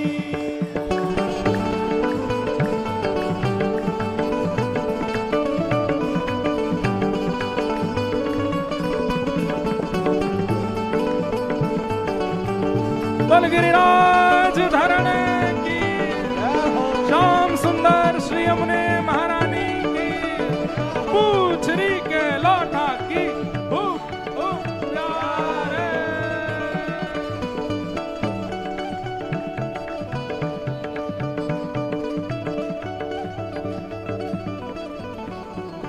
हो हरिलीनी वृषभानु भवन ते, हरिलीनी वृषभानु भवन में, हरिलीनी वृषभानु भवन ते, हरिलीनी वृषभानु भवन, हे वृषभानु भवन ते, वृषभानु भवन में, वृषभानु भवन ते, वृषभानु भवन हे में, वृषभानु भवन, वृषभानु भवन में, वृषभानु भवन, वृषभानु भवन हे में, वृषभानु भवन ते, वृषभानु भवन में, वृषभानु भवन ते, वृषभानु भवन में, ओ हरिलीनी वृषभानु भवन ते, हरिलीनी वृषभानु भवन में, ओ नंद सुवन की जोड़ी, नंद सुवन की जोड़ी, ओ नंद सुवन की जोड़ी, नंद सु ओ ब्रज में। भैया जय हो ने जोर की हो, लाल जी खड़े हैं सामने।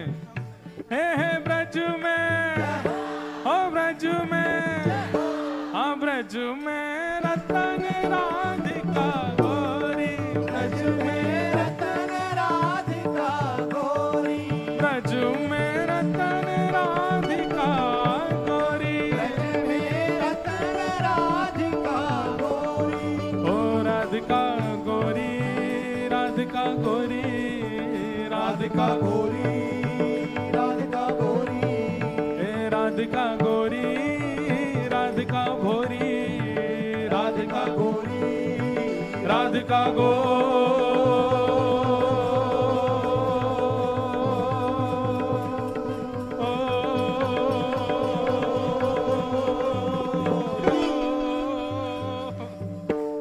अभी नहीं, अभी चलने दो। राधिका गो